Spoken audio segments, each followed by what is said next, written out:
Sur le plan organisationnel, Robert Nyondo a également financé le samedi 23 août la mise en place du statut de l'Idubo national, une structure fédératrice qui réunit les 3 secteurs du territoire de Mwanda. Ces cadres associatifs, désormais dotés d'un acte constitutif, ambitionnent de renforcer la cohésion et le développement local.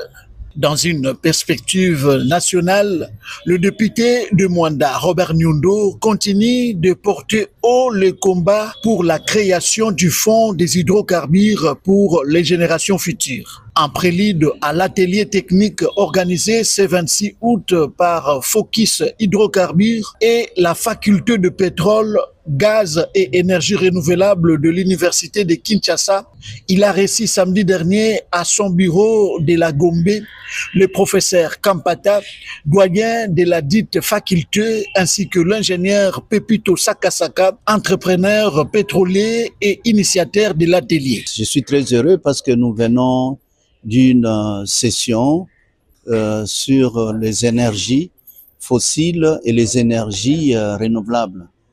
Bon, nous sommes venus répondre à l'invitation de l'honorable et c'est le premier contact.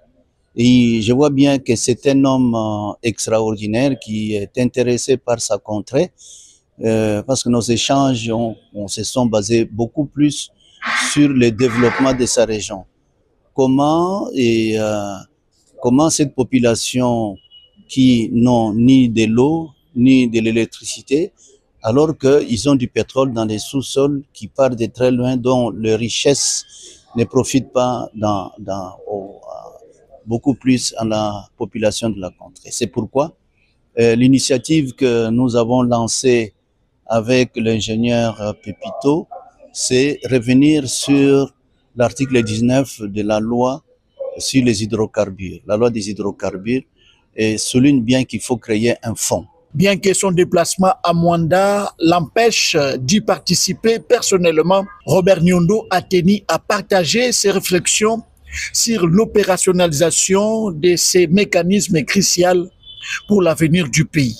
Vous le savez, lors de la deuxième table ronde à Mwanda, plusieurs personnes, plusieurs notables ont soulevé cette question du fonds. Souvent, nous partons à Mwanda pour notre conférence Mwanda après pétrole. Plusieurs personnes également ont souhaité. Alors, nous avons voulu lier l'utile à l'agréable, de l'acte à la parole pour aboutir à ces fonds. Alors, comme nous sommes scientifiques, comme nous sommes encadrés par nos professeurs, nous avons bien voulu utiliser une approche pédagogique, initier un atelier technique pour réfléchir comment cela se fera. Ainsi, entre initiatives locales et plaidoyers nationaux, l'élu de Mwanda confirme son engagement à conjuguer proximité avec sa base et vision pour la République.